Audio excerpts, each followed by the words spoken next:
Welcome to Access Denied, the tragic story of 15 million children locked outside the schoolhouse door and how you can help.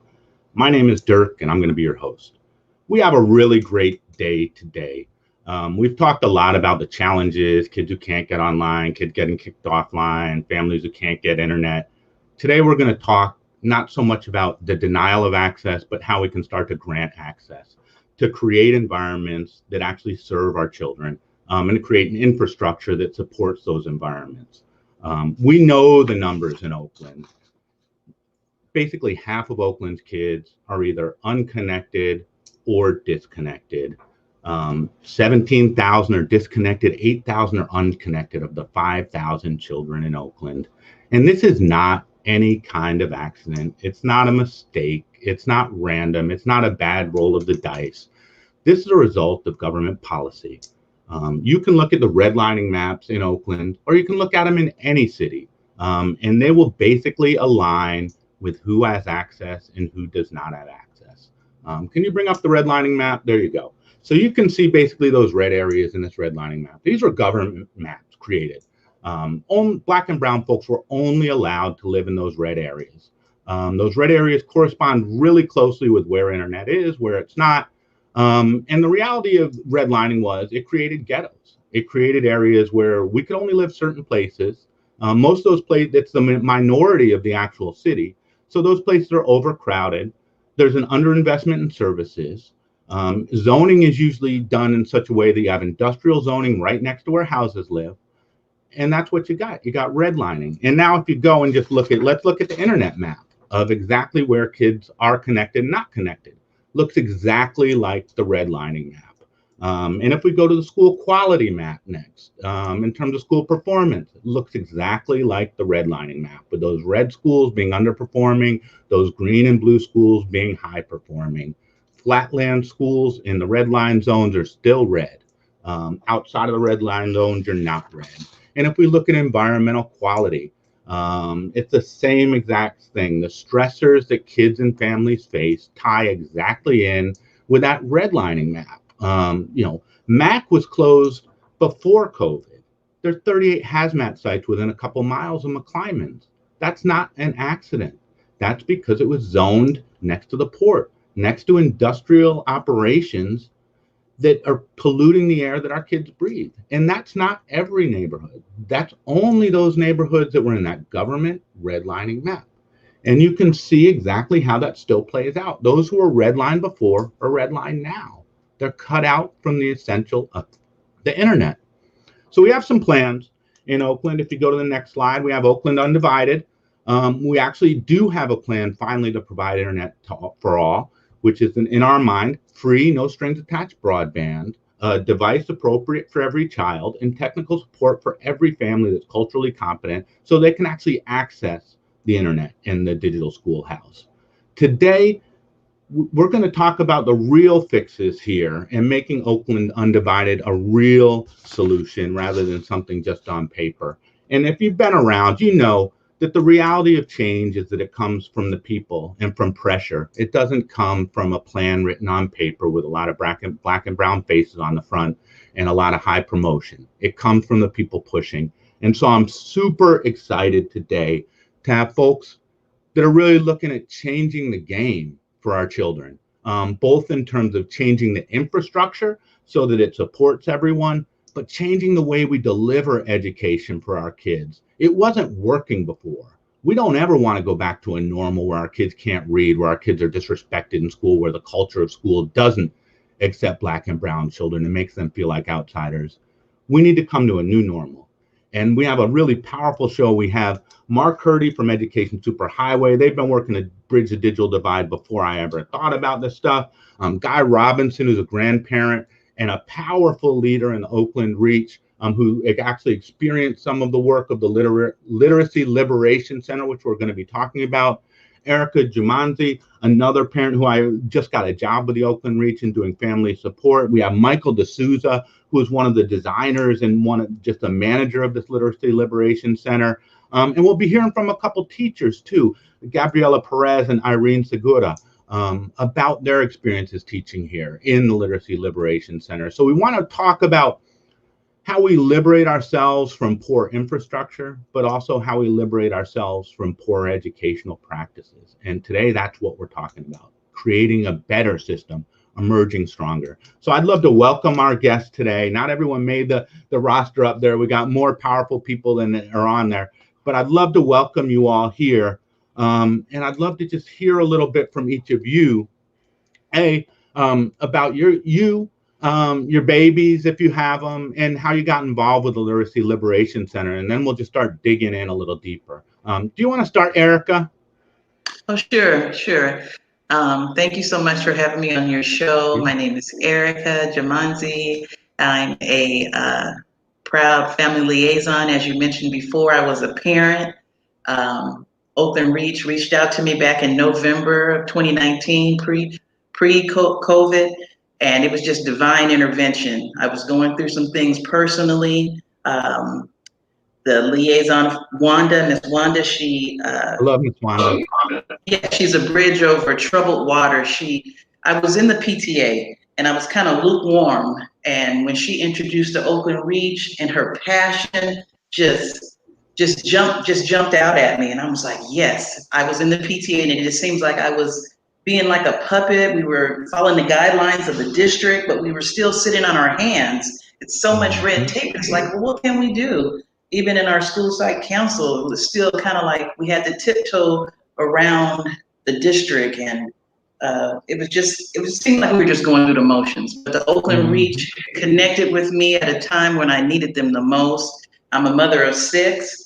My younger children are in school, are in elementary school, and as I was a part of the phase 1, I was getting educated about things and empowered. I didn't really understand some things, and the Oakland Reach met me where I was at. They empowered me.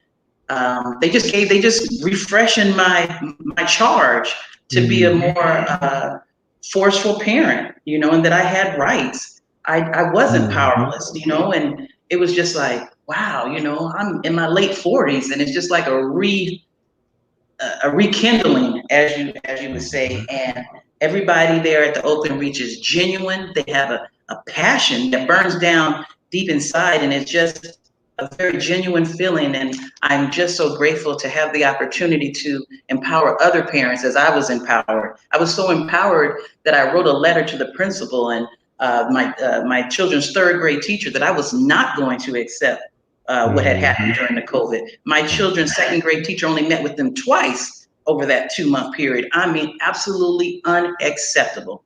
My children were just lost, but from that phase 1 experience, like you said, Miss Irene, Miss Leslie, those teachers met my children where they were at. They were so motivating, so nurturing. On Fridays, all the parents came together. It was like my family, my family. I just felt so connected, and I'm just so grateful for this opportunity. And I want to charge through with that same passion that they gave me. I want to inform parents so that they know that they're not powerless, that they have a voice, and that our children matter. We all have a common goal, and I'm so grateful to be here. Thank you so much. Thank you, and thank you for the work you're doing, and just passing that on to other parents who are in probably the same place you were, and can get that empowerment out of this. Mr. Robinson, I'd love to hear from you a little bit about your situation, your babies, and your experience with the Oakland Reach and Literacy Liberation Center. You're on mute, brother.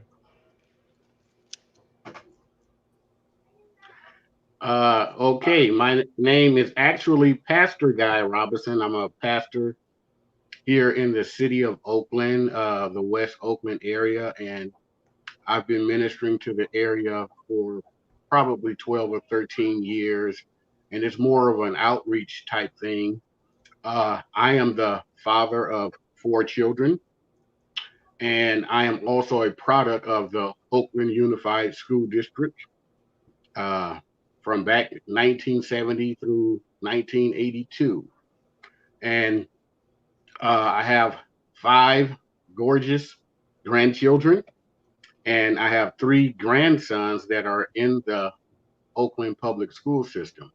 And I was recruited 3 years ago by a guy named Charles because my children were attending a school called Sankofa, and Mm-hmm. they were about to merge, or it looked like they were going to lose the entire. And the Oakland Reach got involved, and I mean, I was really desperate because it's education, and you only get one shot at education, especially at that age. And I don't normally really have time for other stuff than the stuff that I'm doing, but the guy Charles made such a good case, uh, and so I went to a few meetings, and then I went to a meeting with the I guess the person that's over at Lakeisha, and I was wowed, by this young lady with this passion. She was serious, and she was sharing with me the proper steps that she thought we should take. And they put a lot of pressure on the school district, and kind of the merge kind of worked in our favor for the first time. I've never seen anything like that, Mm-hmm. because to me, people with money, you kind of go have to go the way they want to go.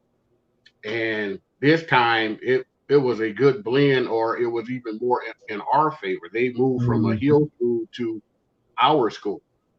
And so I haven't seen anything but results with the organization.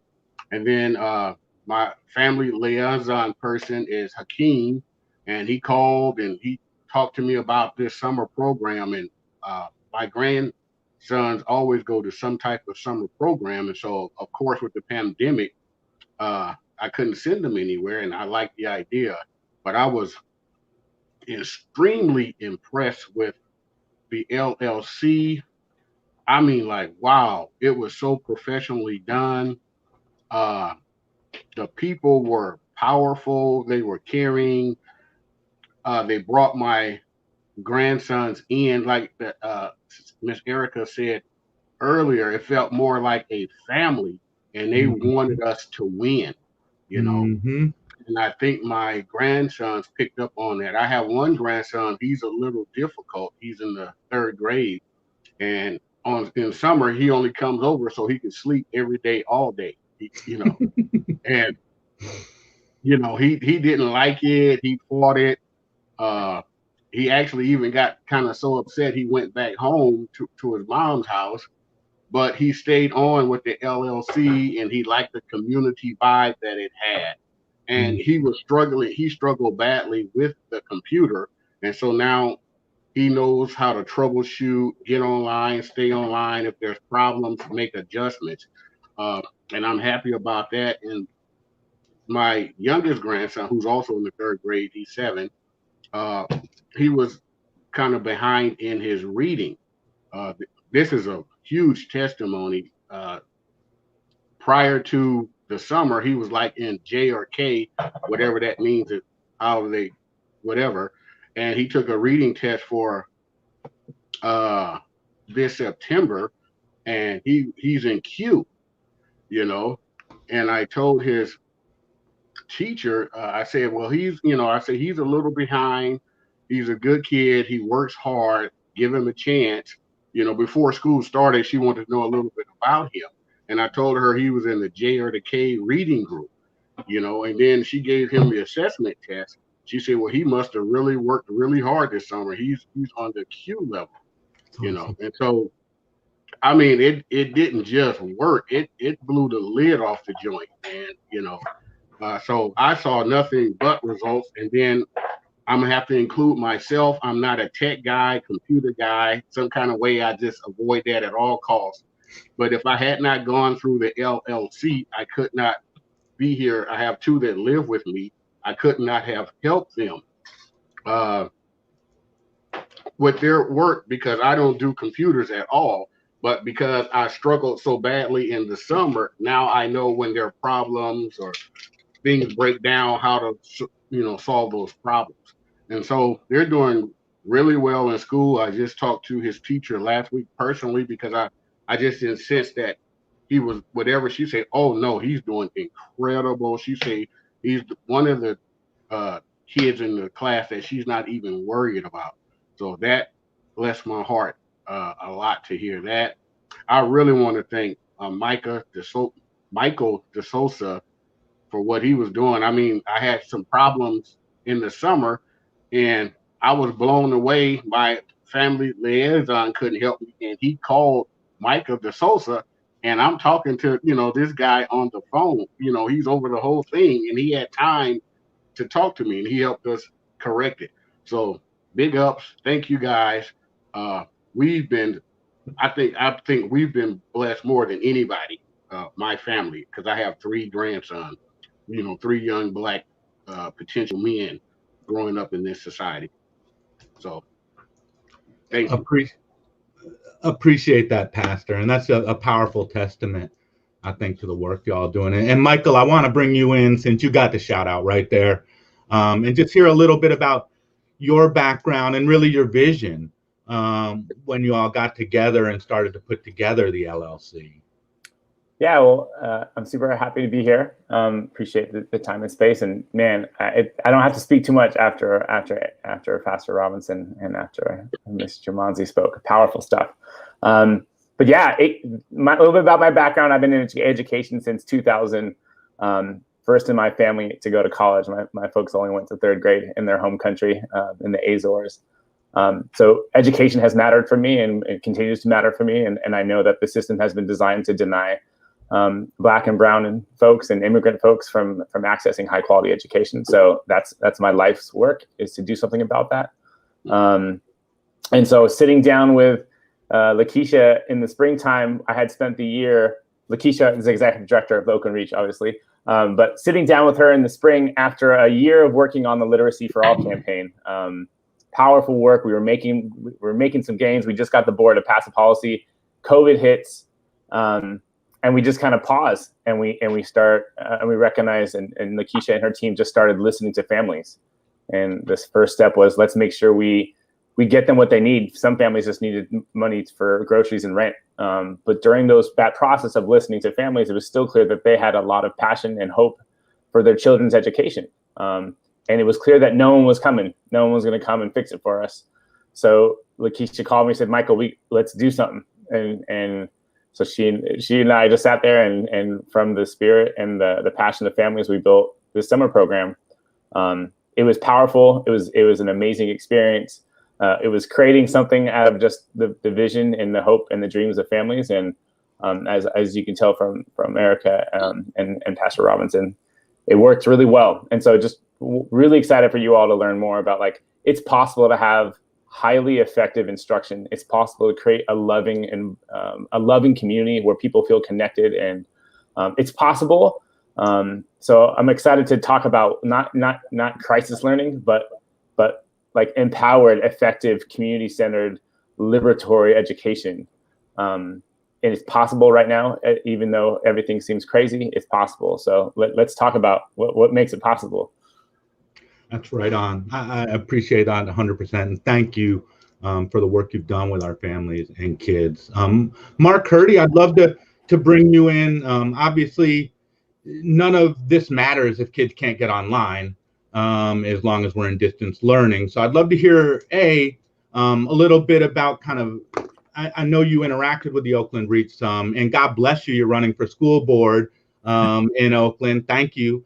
But also a little bit about the work you do before this, Education Superhighway, and really some of that work about just getting folks online. Again, nothing matters it doesn't matter if you have the greatest teacher in the world, if you can't actually access them during distance learning. So could you tell us a little bit about yourself, Mark, and then the LLC, and then I do want to dig in a little bit on Education Superhighway before we kind of get to this big roundtable. Absolutely. Yeah. Thanks, Dirk. I want to say I grew up here in Oakland too. I maybe was a little ahead of you, Pastor Robinson, in timeline. I graduated in 1975. My family, my mom was an Oakland Unified School District teacher. My dad's a pastor. So, I mean, I come from a family of teachers and preachers. I'm down with that that vibe. And I think that's where my passion for social justice and doing the right thing is born out of. I was so blown away by the work that I saw Lakeisha Young and Michael and all the teachers at the Literacy Center doing, Literacy Liberation Center doing. When I visited this summer, we visited virtually because we couldn't go there. We came online, and I saw Miss Segura was one of the most impressive teachers that I'd seen working in this context, working online with kids, younger children that, you don't typically expect young kids to be able to access education this way, but these appeared to be like first and second grade kids. And it was amazing to me. And I was blown away by the fact that somebody had actually taken the time to figure out how to do this with fidelity online. And it was really, really powerful to me. And in my day job at Education Superhighway, we were actually in the process of shutting down. We had connected most of the school districts and school buildings across the country to a scalable broadband connection. But then the pandemic hit, and we realized we knew that this digital divide existed. This was not something that was sprung on us by the pandemic. We knew that we referred to it previously as the homework gap, or the digital divide. And we knew that this was something that was out there, and we decided, let's not shut down just yet. Let's turn our attention to making sure that kids around the country can get connected and have access to do the kinds of things that the Oakland Reach was doing. And with that kind of an example, I think we all got very passionate about this idea. So we started up a program called Digital Bridge K-12 and a Bridge to Broadband initiative, where we actually enlist internet service providers around the country in developing partner programs that they can use with school districts. So the school districts can come in and actually purchase on behalf of the families the internet connections that are necessary, excuse me, because as you know, some of the challenges with the way that for-profit internet service has been provided are subject to those redlining points that you raised earlier, Dirk, that a lot of places around the country there aren't sufficient infrastructure in place to serve all these families with the kind of service that's necessary for online learning. So we're working with service providers to improve that situation, and also to identify ways that they can work directly with school districts to provide the service and connect families within a short period of time. The ideal situation is that they can hook every family up within 10 days of a contract being signed. And the district is purchasing this service at a price that's relatively equivalent to the Internet Essentials programs that the providers offered. But we sidestep all of the paperwork and all the families, the requirements that families have to sort of satisfy the oftentimes very onerous requirements to get service at that level. So we're able to deliver a fixed wired broadband service to a family, probably at 25 megabits download speed, so that's sufficient for at least moderate Zoom level connections to the classroom. And we're hoping that this program, which has begun to start to spin out around the country. In fact, Laney College is taking advantage of it with Comcast here in the Bay Area. And we're hoping that places like Oakland Unified School District will do the same and build out that infrastructure and deliver that broadband connection to support the kind of work that's really critical, which is the work that Lakeisha and the Oakland Reach are doing. And I think that is actually the inspiration for why we took this project on, and what makes it so important to us to work like this. So, admittedly, there's going to be a lot of challenges. There are roadblocks in the way that keep this from moving without any kind of friction. But hopefully the federal government will step up with some funding. I mean, I think once we see the outcome of this future election, and I'm very hopeful about what the outcome will be at least at the congressional level, and I'm hopeful that that'll mean that we'll have resources that the government will provide to deliver a service that really is a basic service. We shouldn't think of internet service like some sort of a privilege. It should be actually a right, in the same way that you could send a letter across country for 50 cents. You should be able to have an internet connection in your home at a high-speed broadband. And that's what's going to create the kind of equity that we need in terms of educational opportunity. So that's what Education Superhighway is about right now. And we're super excited about the some progress that we've made, and we know that there's a lot more to be made, and we want to do what we can to support the kind of things that we're seeing in the work that organizations like the Oakland Reach are doing. So really excited about the future around that. That's great, Mark, and appreciate the work you all have been doing. Again, we got started with this just because folks couldn't sign up for internet. There's internet essentials, and then, do you have a social security number? You owe the debt, like you're blah, blah, blah. You have a deposit, all these things in the face of a pandemic, when legally your kid's required to go to school, and they can't get to school without internet.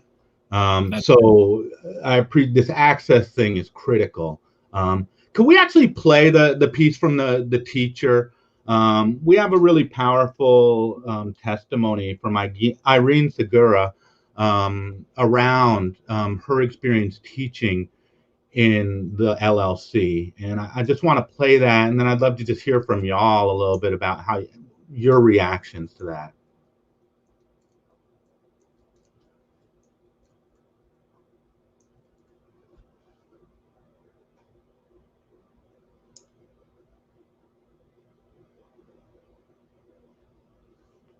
We're having sound issues right now.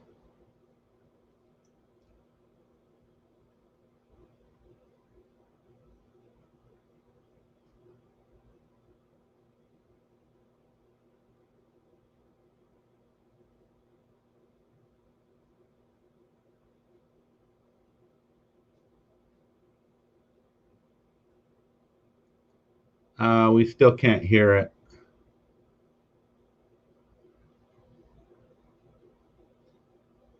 Give it one more shot maybe, and then we'll just keep it moving.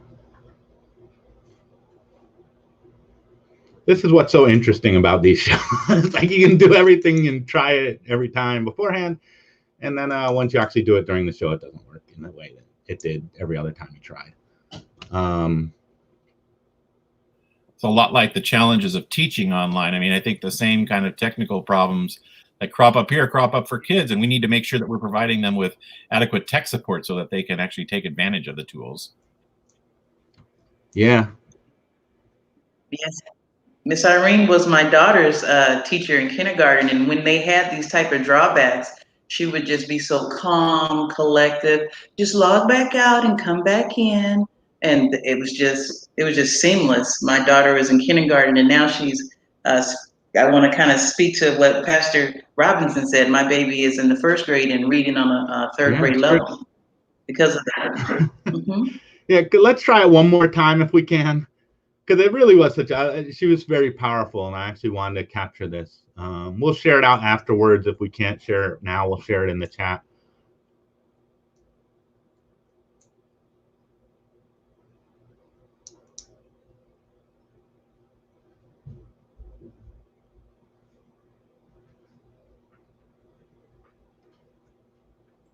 Yeah, I don't think we're going to have this working. So to paraphrase her, she basically talked, about just the power of this experience for her, and the way that it really was about family and how it came together, and there was this community, and really how much she learned in this process, and how much she's taken back to her away from this. To the other kids she works with. So it's just a really powerful one about the partnership piece, the support she got. We might be able to play it. If we can, let's do it. We'll try one more time. Let's give it one more time. Because I can't do justice to what she said.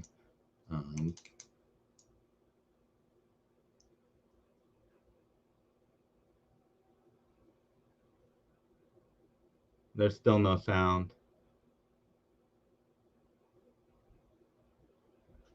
Yeah.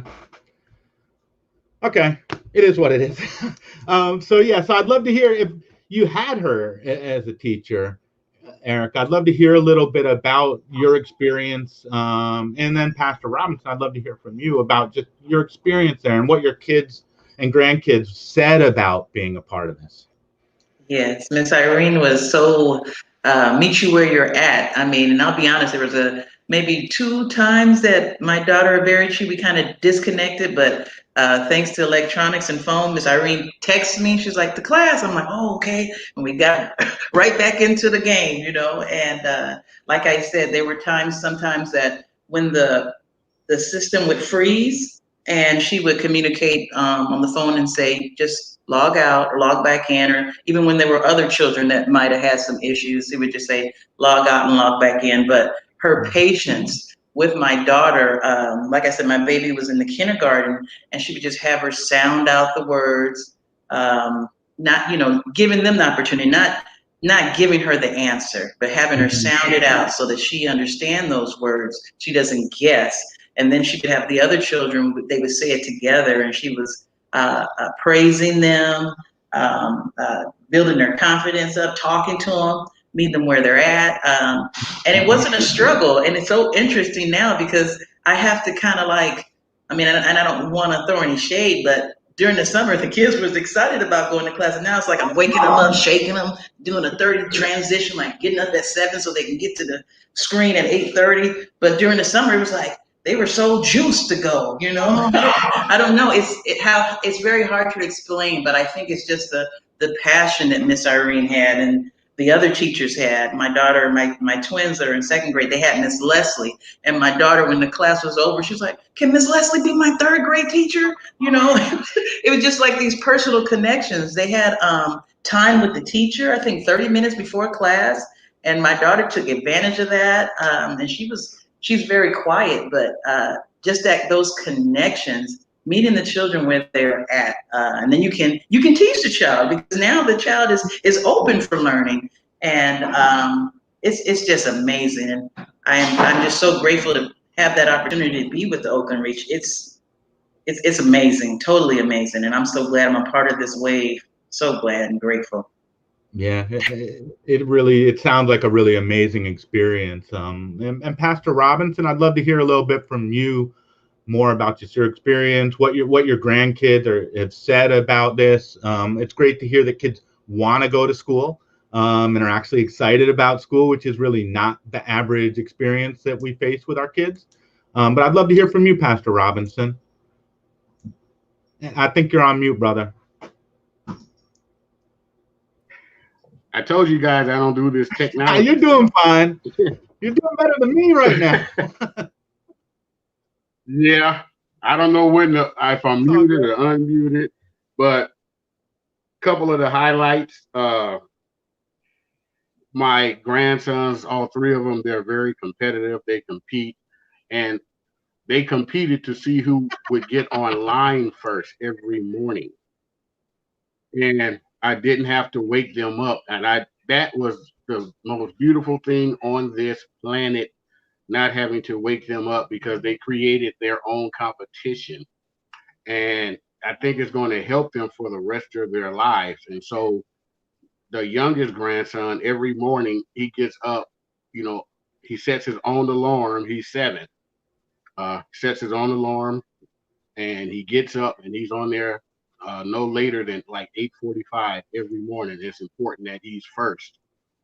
And then the other thing was 2 out of the 3 of them did not want the summer program to end. They wanted it to go another 2 weeks. Now, like I said, the other guy, he's a little difficult, but he finished and he was on there every morning. So I was just happy about that. And it, without question, especially him, the one that's a little difficult, it taught him responsibility and kind of, being responsible, instead of making excuses and things like that. When he went home to be with his mom, they left him totally alone, and he had to do all of this himself, and it grew him up this summer. And they were so impressive. I purchased bicycles for all 3 of them. So you guys cost me a lot of money. But it was something that probably would have taken me 10 years to do with them. All the things they learn in the summer, 6 weeks. And the 7-year-old, he does all his own school every day. I don't have to do anything except for sometimes he may not, understand something. He'll come and ask, but he does like an adult. I wasn't there until I was maybe in my 20s, where they are now. So that's how good it was. That's liberation to me, is when the kids are doing it themselves and taking it on themselves and taking their own responsibility for this, and making their own choices, even to set their alarm to get up early to get online. Like the idea that kids want to go to more summer school is, I just think that's, most children would not say that. And so that's just amazing to me. It's one of the observers said, like, when kids know that they're being cared for, they actually want to be in these environments. Our kids crave caring environments, and they often, I can speak for myself and what I've seen in school often does not deliver that for our children, where they feel like they're a valued part of the community, and the teacher really cares for them and will meet them where they're at and support them to where they need to go. Most of us don't really get that. So Michael, I'd love to, you were one of the architects, or I don't know how we would describe it, co-constructors, or tell me a little bit about how do you react to what you're hearing right now? And when you guys designed it, is this kind of what you're going for? Yeah. Well, like I said, I had spent the year working with the Oakland Reach on the Literacy for All campaign, and so just kind of felt like, well, let's put the our words into actions, right? And so we built a program, and I'm going to focus in on the LLC because I actually think the whole hub as a ecosystem is important. But let me start with just the LLC. We built a comprehensive plan, right? So if you have, I'm not sure if you're able to pull up the slide that has like the kind of the schedule, but essentially every day a child had a chance to connect with their teacher, that what we called their home teacher. We called the young people leaders every day. We created all these kind of containers for culture and love and community. So they got to open the day in morning meeting, connect with their teacher. They had time in the day to make sure that we encouraged them to take a break from the screen, to move, to take a snack. Every day, families in the kinder through second grade, that's the Literacy Liberation Center, had a 30-minute chunk where you sat next to your family member, and we planned a lesson where the families were meant to be engaged in learning how to teach their own children how to read. So when we talk about partnerships with school or teacher and parent, it was built into our model that we were engaging with families. There's an adaptive program we use so that when kids can do some online learning without their teacher, right? So they can practice and do some stuff with Lexia. And then we use a structured literacy program. We found out during the Literacy for All campaign that many of our schools were not teaching our kids using the science of reading. We had a lot of schools still hoping that kids would learn because we exposed them to highly engaging texts, and even though we knew children couldn't identify sounds, couldn't identify letters. You can't, exposing kids to reading without giving them the tools to read is painful. So we assessed all of our students before the program even started. We placed them in appropriate levels. And when I hear Pastor Robinson and Erica talk about how much their kids grew this summer, sometimes you run a program and you pull all your heart into it, and it kind of like, it sunsets, and you kind of wonder like what happens to the children that you worked with. And so it's so heartening to hear that these like really intentional programs like the SIPS program we used had huge results, great results. Essentially, kids were growing about 30, what normally would take 30 instructional days, we did in that 5 weeks. And those 30 instructional days in the regular school would usually take more than 2 months because there's only 25 days, about 20 days of school. And then people don't usually do SIPs every day, but we did SIPs every day. Kids worked on that reading, those basics every day. So it was inspiring. And then we closed every day back with your home teacher. All of our teachers were teachers of color. They're all Oakland folks. It was super powerful. And every day they read a book written by authors of color about affirming the identities of our children. Every book was intentionally handpicked, so that children could have a very affirming experience. So some people talk about structured literacy as being heartless or kind of soulless, and it's just like it's drill and kill. And I just would say, come talk to us. It doesn't have to be that way. If you build the containers right, and if you create a system where people recognize that we have to love our children first and teach them through that love, then you can get amazing things to happen. And so I also can't underestimate how important it was that we created a container for the teachers to grow. So we actually started almost a week and a half before the kids came. We were training. We were trying to create a container for ourselves to make sure that the teachers could learn how to teach with technology. They didn't know how to teach with technology, right? They were paraprofessionals that were working in small groups in classrooms. So they had to learn. So all the ways that we created a container for our children, we actually did that for our teachers before we even started, right? We have to create containers of love and support and compassion. And we use the word liberation as a team a lot to talk about what does it look like to be a paraprofessional? What does it look like to be a woman of color and feel like I can lead? I could lead my classroom. I could lead this program. I can make things happen. And now when I talk to the team in their school sites, they're like, Michael, I'm pushing. Like, I'm not going to let these things happen anymore. Like, so it's great to think of like paraprofessionals going into schools in Oakland as like kind of being the new advocates for what needs to happen for our children. And then we have like parents like Erica and Pastor Robinson doing the same thing. Like that's how I see Oakland changing. I see a lot of people knowing that Erica often says, I awoke. I've been awakened. We need as many people as possible to awaken to the possibility that every child can have a great education. They deserve a great education. And if we fight for it, that's really the only way we're going to get to it. Because as Dirk opened the program, it was designed this way. It was designed to harm Black and brown families. It was designed to harm folks who don't fit into the white majority or minority, excuse me. So we got to make sure that we're pushing hard to make sure that our children get what they deserve, because it's possible.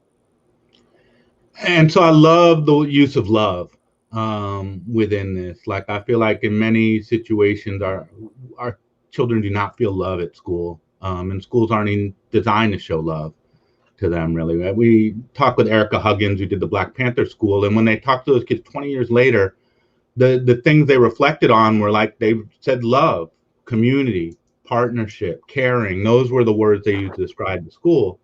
And those kids are powerhouse kids right now. And they said it taught them to learn to think rather than to remember facts. And so I just think when I hear this, I hear that kind of love coming out in the family partnership piece. So I'd love to hear from the families, like, how did you experience those family partnership moments? Because my kid is 27 now. It's been a long time since I went to his school, but they never really wanted me at the school. It's the way that I felt usually when I would go. It was more like, how do we get this guy out of here? What do we need to tell him so he'll leave us alone and let us do our thing? Tell me about this family partnership piece and how you all experienced that, and what it meant to you. Because that's what I heard from Irene too, is how much the teachers learned in this process. So I'd love to hear from families. What was that family partnership like?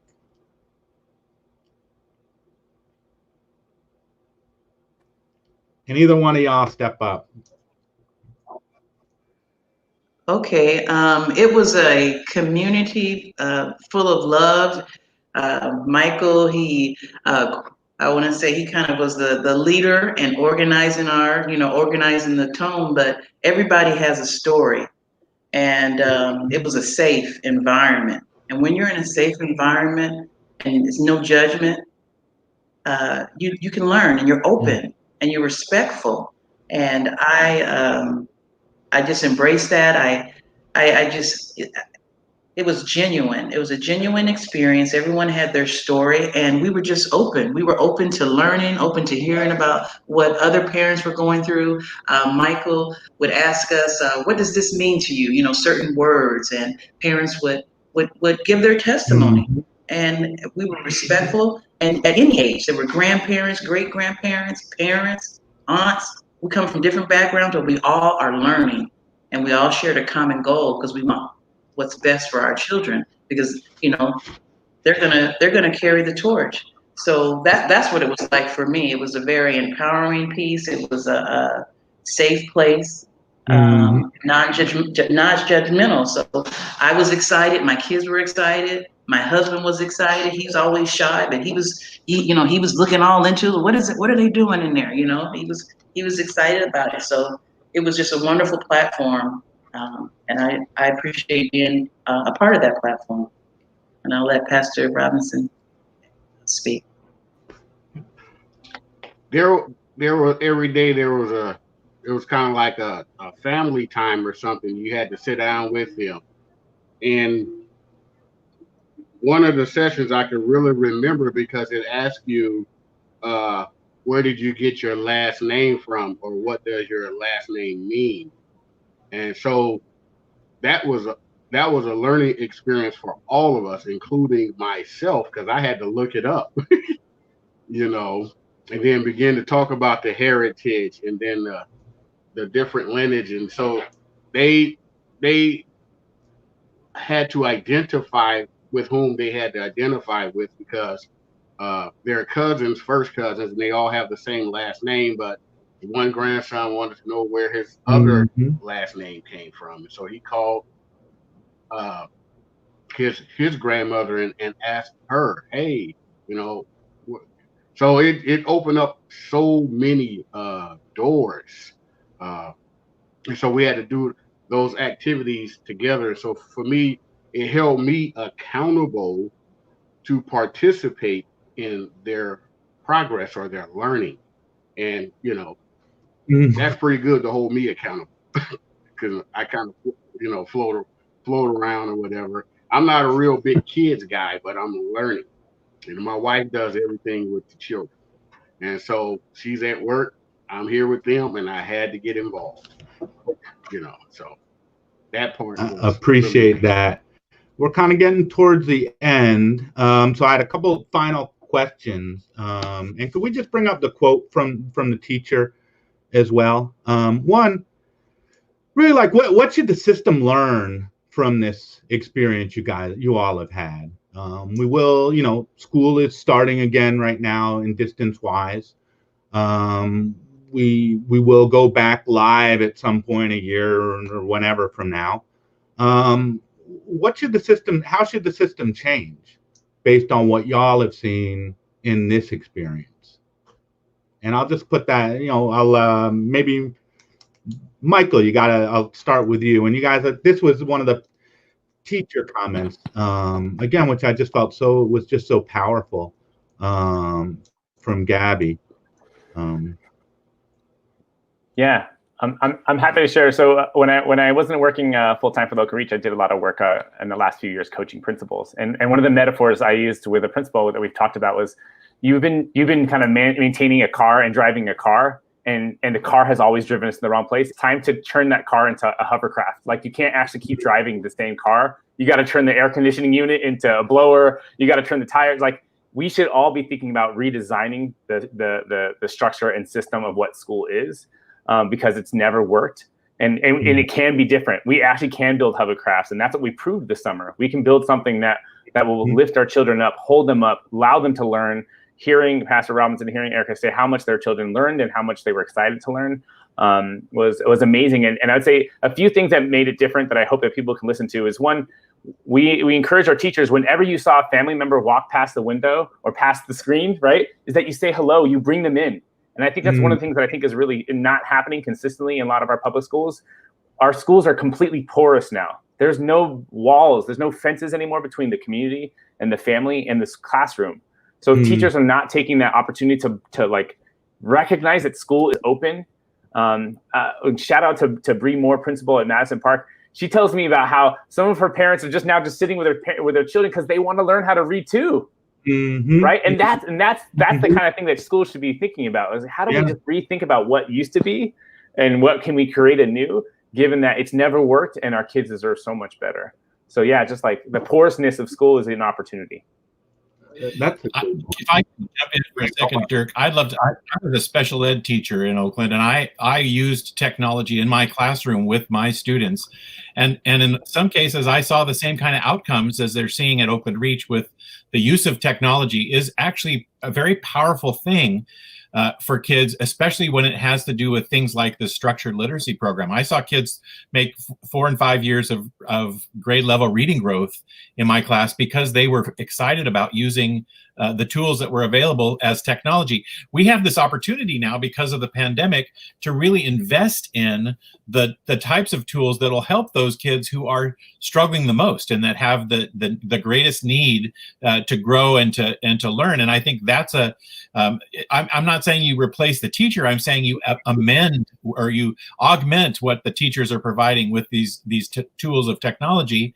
And that's really something that's that this pandemic also exposed through using, programs like the one like the SIPS program that they use at Reach. I think that's an incredible opportunity that we should not lose sight of as we go forward. So leveraging technology, even when we get back into the classroom, is going to be an important part of this continuous growth that we're seeing. Erica, Pastor Robinson.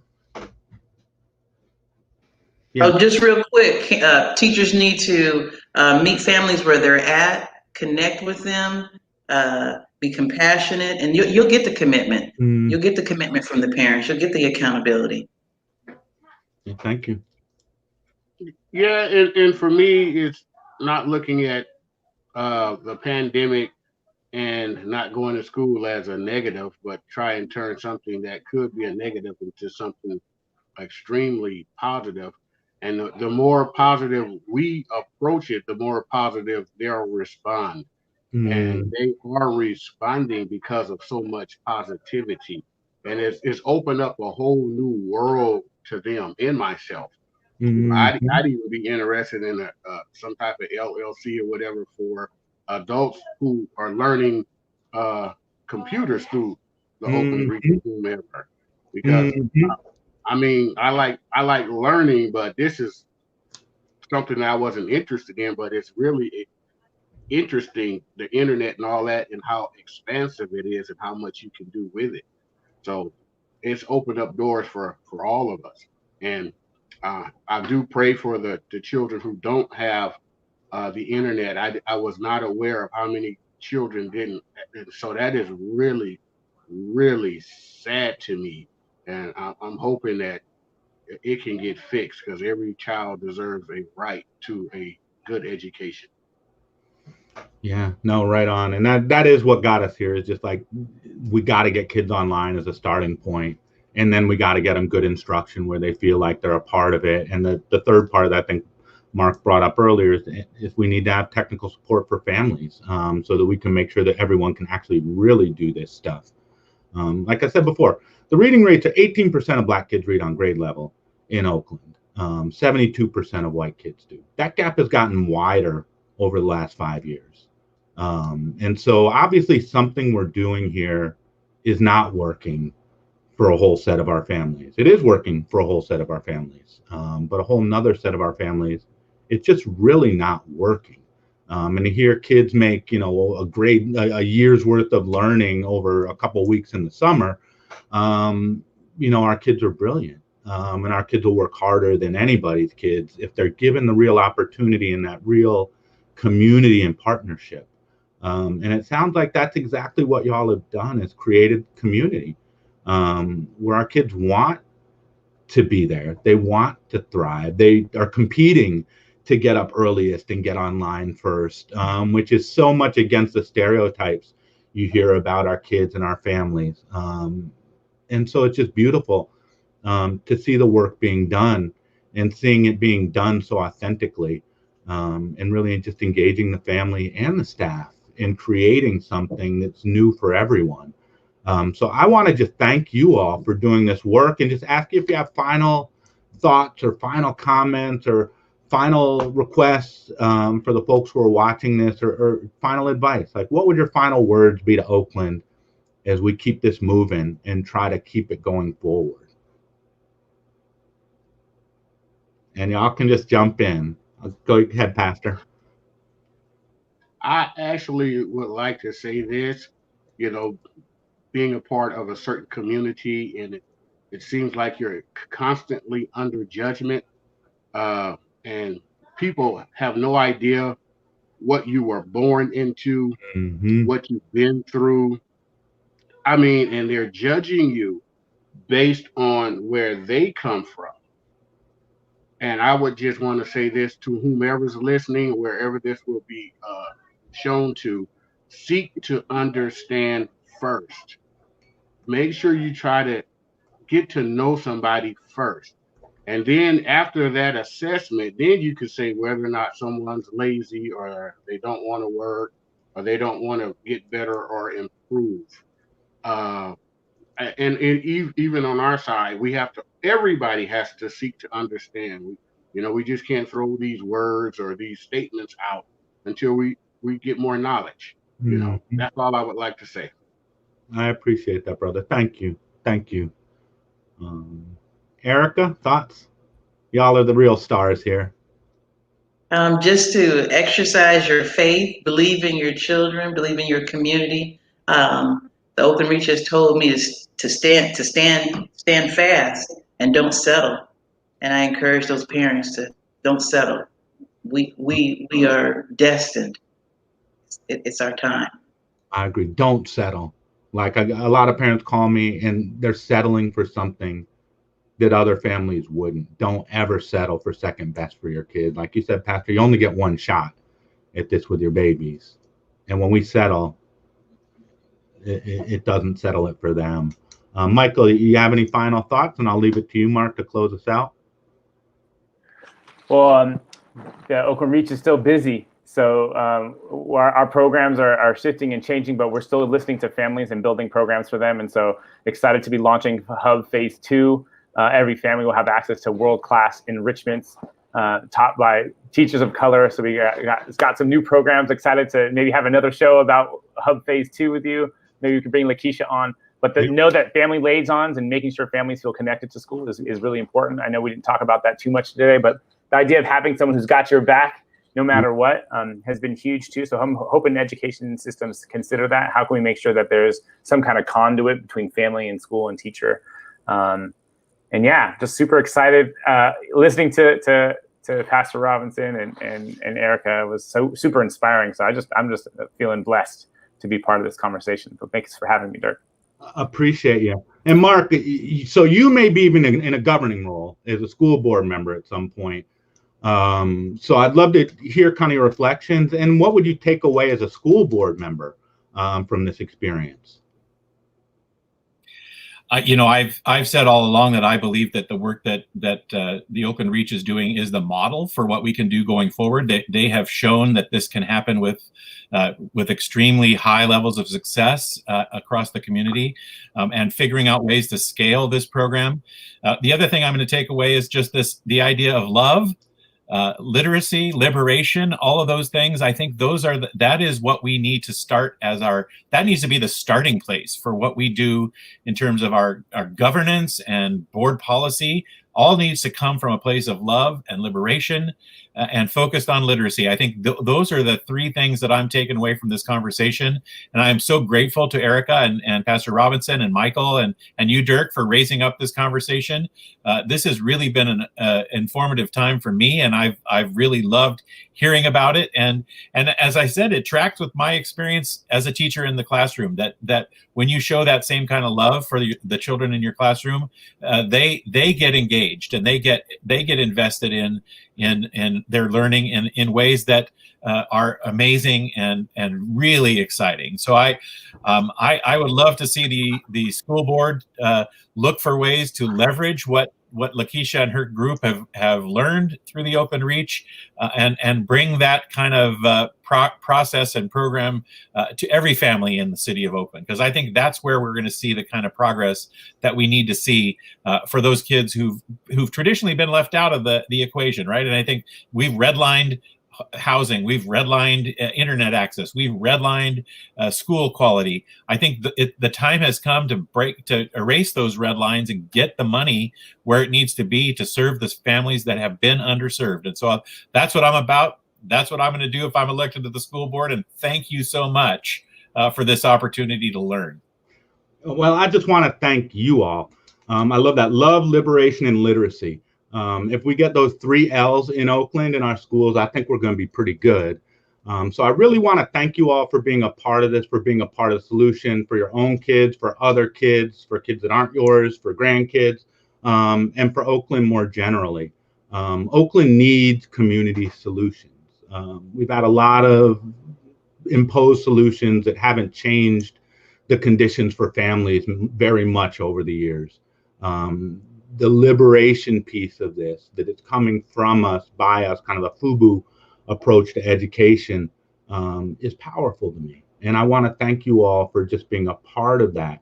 For folks that are watching, follow the Reach, follow these folks, push for action on this, donate to the Reach. They're doing amazing work that's actually touching the families. A lot of money comes in and out of Oakland, not a lot of money lands where it should.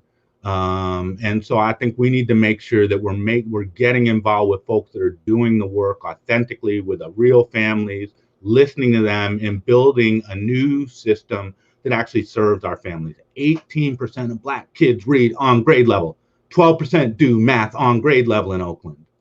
That's a system designed for failure, or designed to create a set of busboys and kind of servants and serfs for a master class.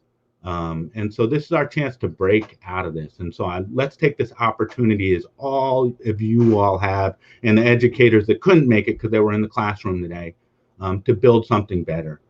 So thank you so much for being a part of the solution and for being part of making Oakland a better place for our kids. Thank you.